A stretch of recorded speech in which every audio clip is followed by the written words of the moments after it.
Welcome to Maths with EJD. Still talking about partial differential equations.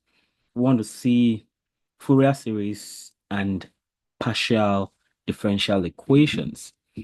Interestingly, I have a whole playlist on Fourier series, and we want to see the connection between Fourier series and partial differential equations.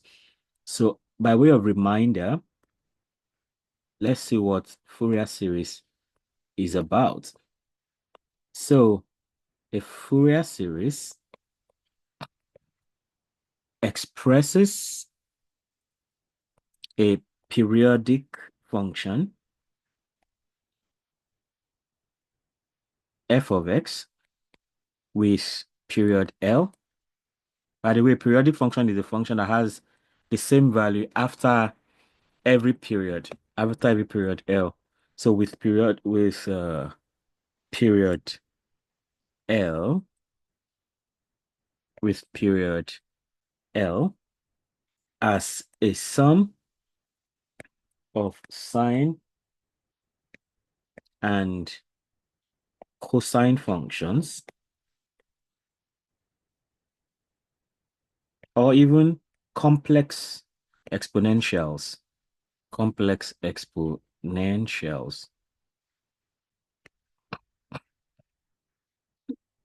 The goal is to decompose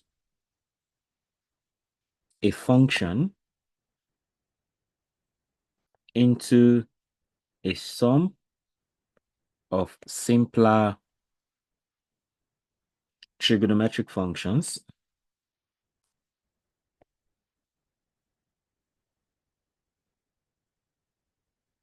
making it easier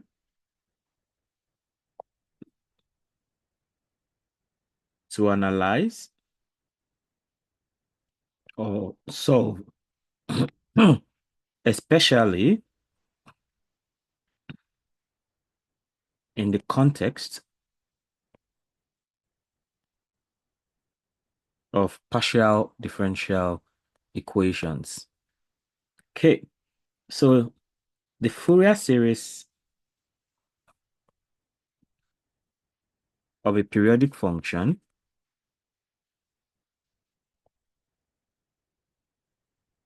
f of x with period L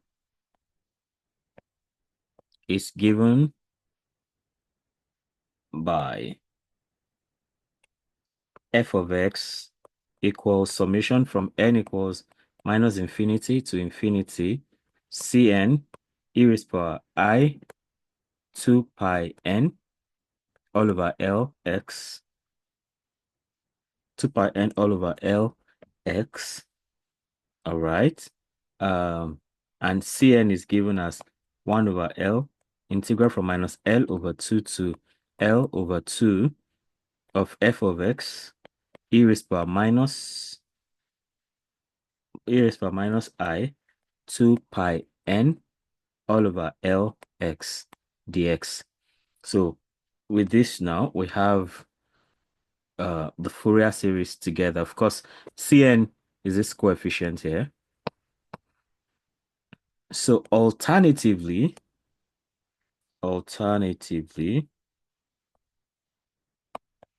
for real valued functions,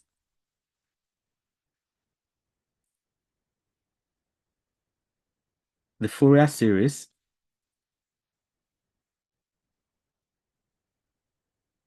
is expressed as f of x equals a naught plus summation from n equals 1 to infinity into an cos 2 pi n over Lx plus bn sine 2 pi n over Lx, where a naught is equal to 1 over L integral from minus L over 2 to L over 2 f of x dx. So this is for real valued functions. So the first one we did is more like when you relate it with complex values, complex variables.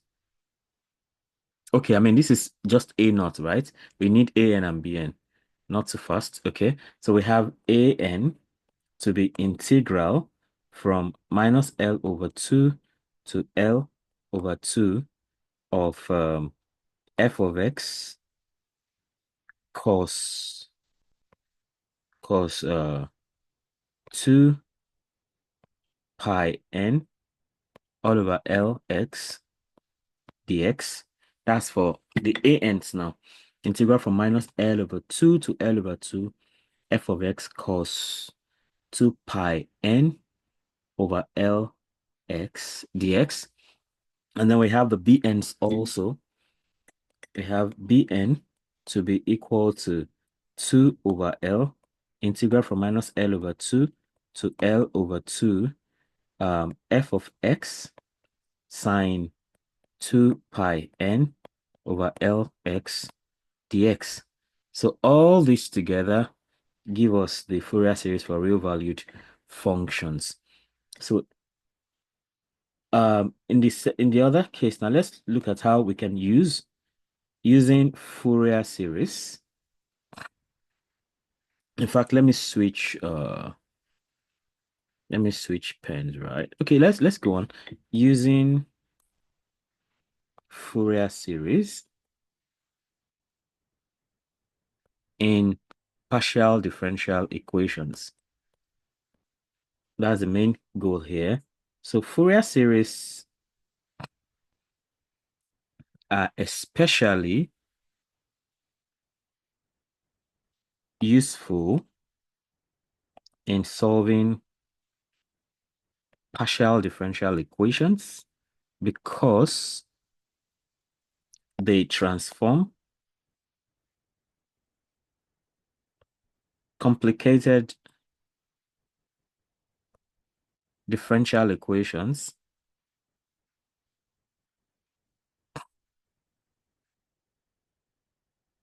they transform complicated differential equations into simpler algebraic equations.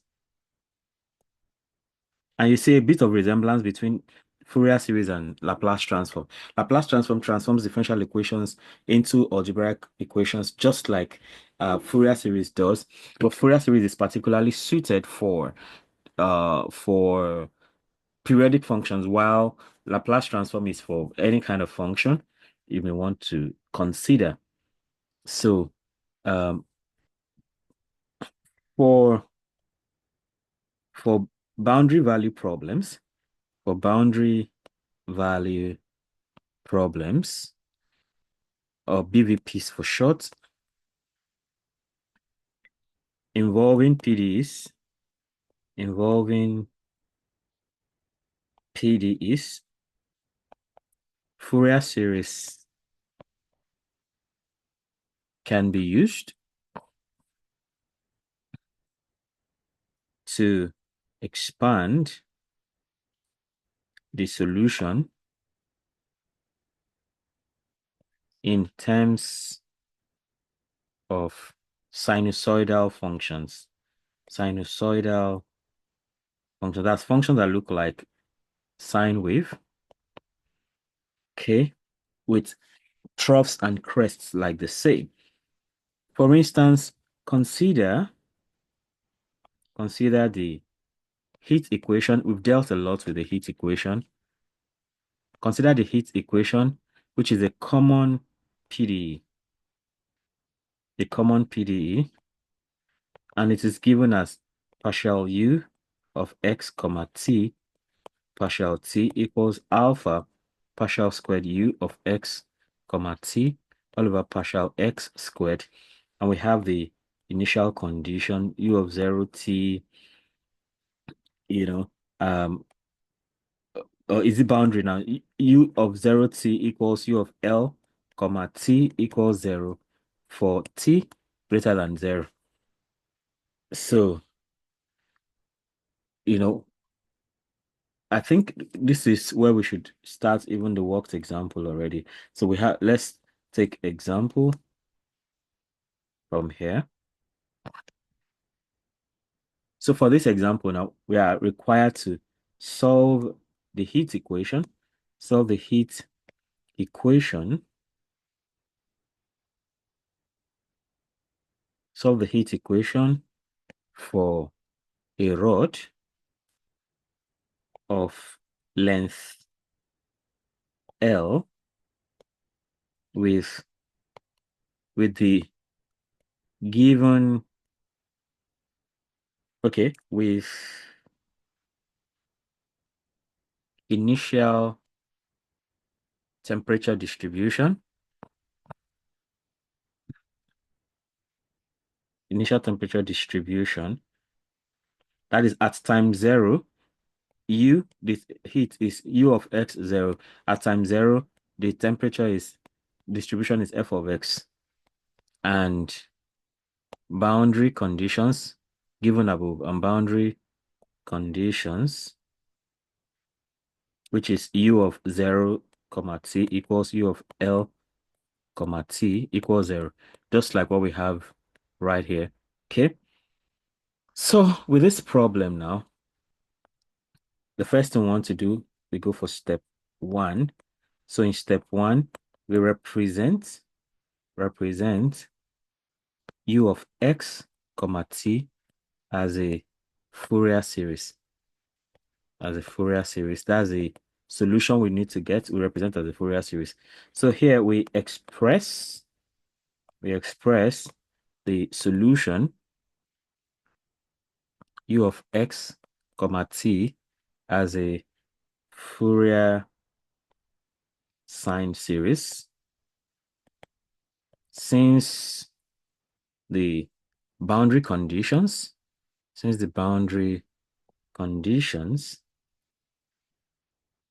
are U of 0, T equals U of L, T equals 0. That simply means that the heat at the beginning of the rod and the heat at the end of the rod are just 0. So it's more like you're applying some heat from the center.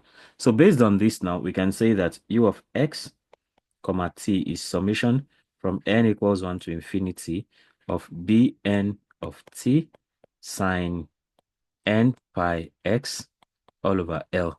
So we can express it in that form in Fourier series. And that leads us to step 2. So in step 2, we have to substitute. So we now substitute into the heat equation. Substitute into the heat equation. Now, if we do that, okay, to do that, we substitute the Fourier series given above, the Fourier series, into the heat equation, which is partial U of X, T, partial T equals alpha partial squared U of X, T, partial X squared. And in that case, we just have partial T of summation from n equals 1 to infinity of no U of X, T, right? That is Bn of T sine n pi x over L, and that is equal to alpha partial squared partial x squared of the same expression, because that is our U. So n equals 1 to infinity of Bn of T sine n pi x all over L. So that's us. So this part now is partial U partial T, and this is alpha partial squared U partial T. So just like what we have up there, this is U T, and this is alpha U X X, basically.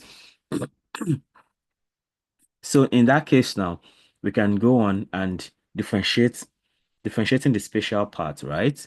The spatial part is the right-hand side, that side. Differentiating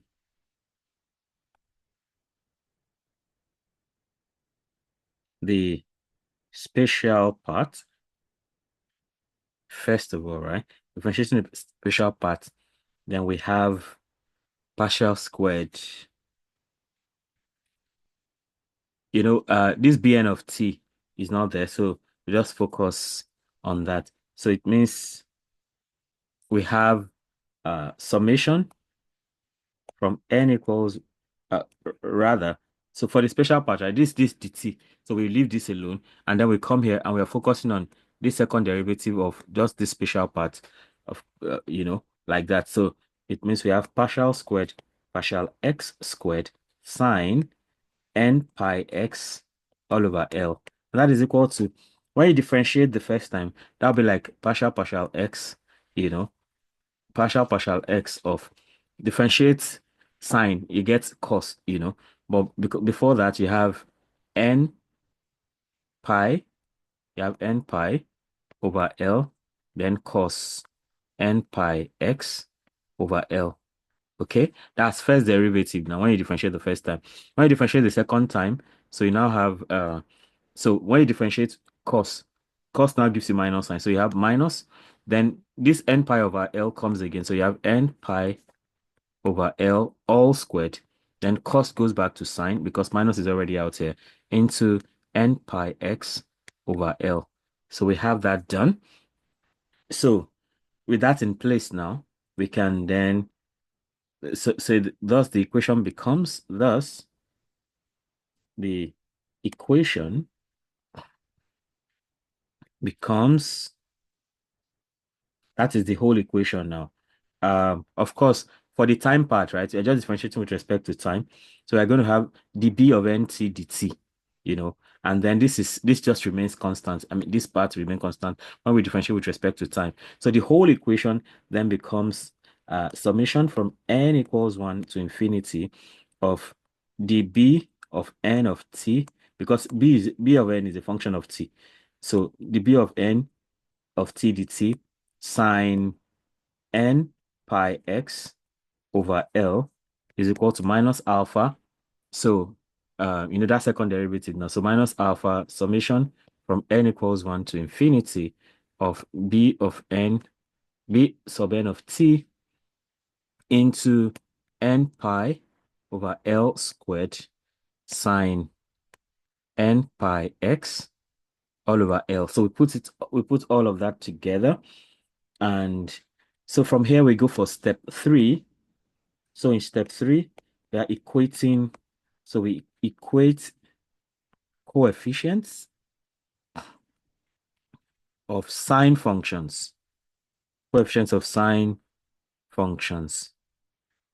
Thankfully, it's just sine we have on both sides. So once we equate their coefficients now. So when we do that, we simply have, okay, by equating the coefficient of sine, okay, by equating the coefficients of sine n pi x over L on both sides, we get the following ODE for B sub n of t. And what would that be? So the coefficients, right? So you have sine n pi x over L, and we also have sine n pi over x over L. So we can now so their coefficients will just simply be this derivative, okay, this derivative, and then this other one with the minus alpha. So you have, if you skip this, right? So you have minus alpha and then bn over t, blah, blah, with this. So if you put all of that together, we have the b of n of t dt equals minus alpha into n pi over L squared bn of t. So those are the coefficients on the left and the right hand sides. So with that in place, this is simpler. This is a simpler, this equation is a simpler first order linear differential equation,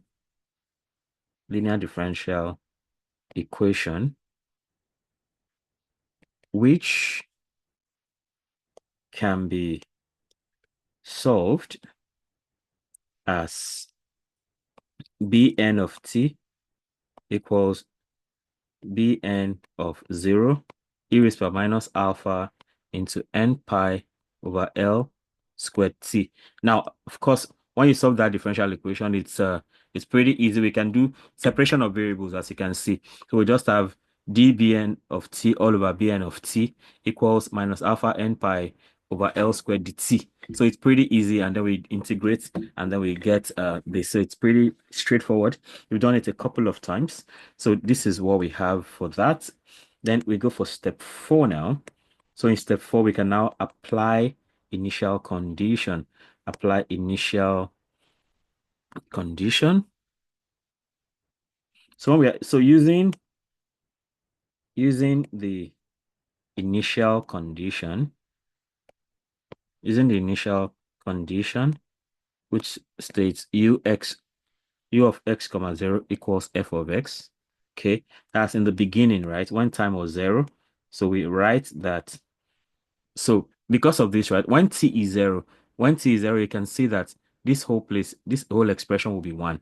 So you can see that Bn of 0 will just be equal to Bn of t, and that will be equal to f of x. Okay, so in that case now, we will just write that f of x is equal to summation of n equals 1 to infinity Bn of 0 sine Bn of 0, right? Bn of 0 sine n pi x all over L. So this is this is the expression we have now.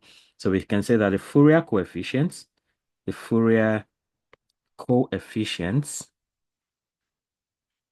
B sub n of 0 are determined. They are determined by the Fourier sine series of the initial condition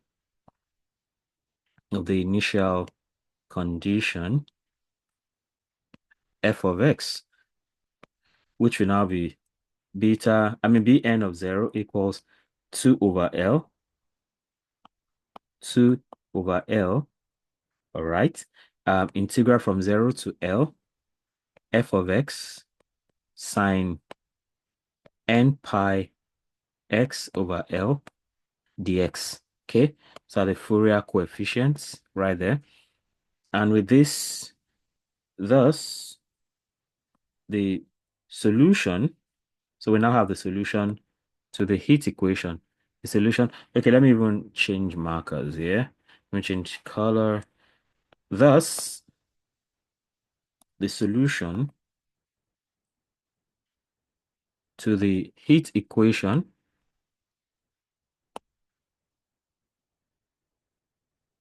is, and this has been such a smooth process, though it's lengthy. So u of x comma t equals summation from n equals 1 to infinity, then 2 over L, integral from 0 to L, f of x sine n pi x over L dx, like that. Then we have e raised power minus alpha n pi over L squared, okay, L squared t, then sine n pi x all over L. And that is the overall solution to that heat equation using Fourier series. Okay, so we see that this series gives this series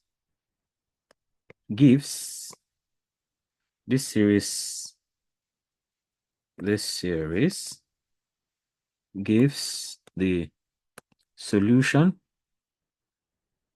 to the heat equation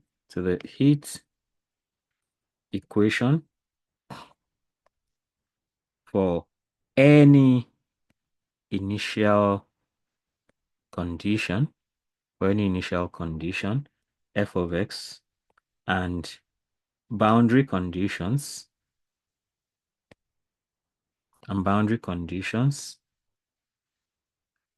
where the heat in the beginning of the rod and in the end of the rod is 0. More like when you're applying heat from the center. So now we have to conclude. So in conclusion, by expanding functions,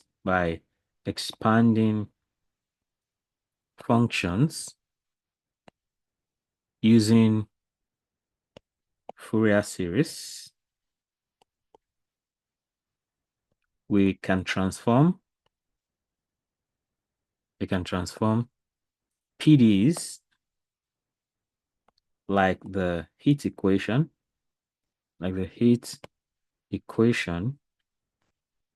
into simpler equations that are easier to solve.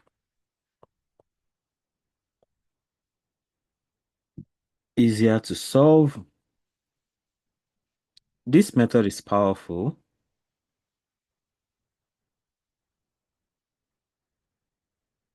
because many physical problems,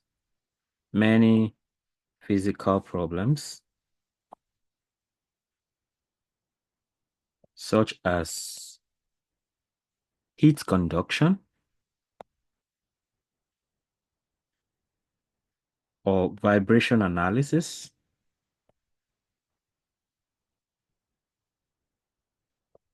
are naturally modeled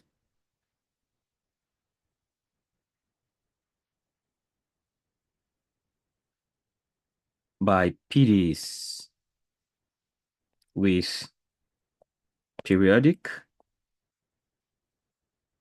or boundary conditions.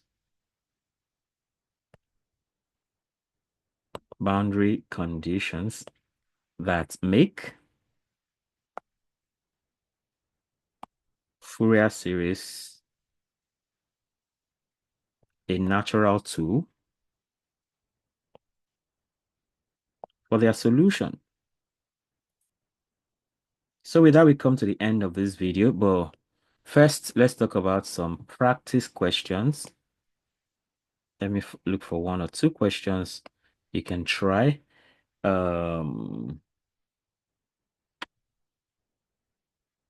Okay.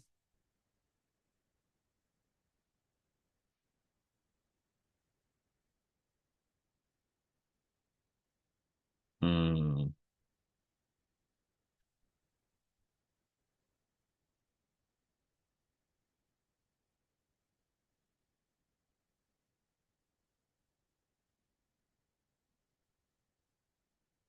So solve the heat equation. Solve the heat equation,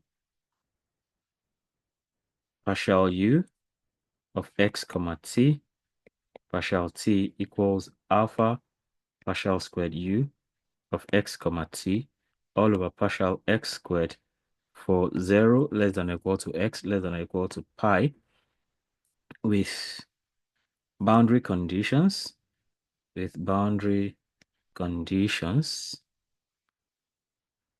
u of 0 comma t equals u of pi comma t equals 0. So the length here is pi, and the initial condition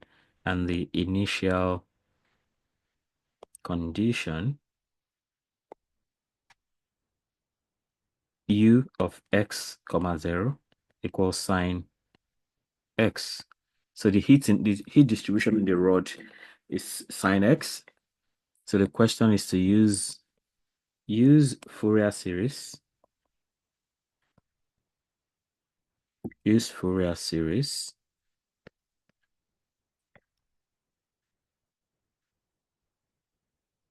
To find the solution.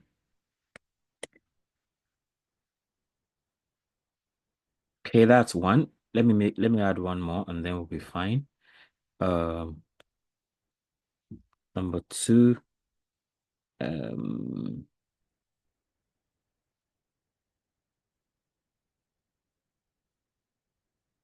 okay, solve the Laplace equation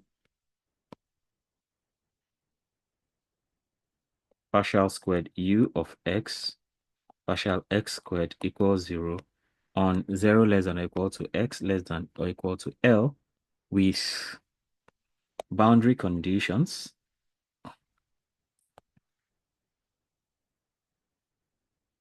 u of 0 equals 0 and u of L equals 0 and the initial condition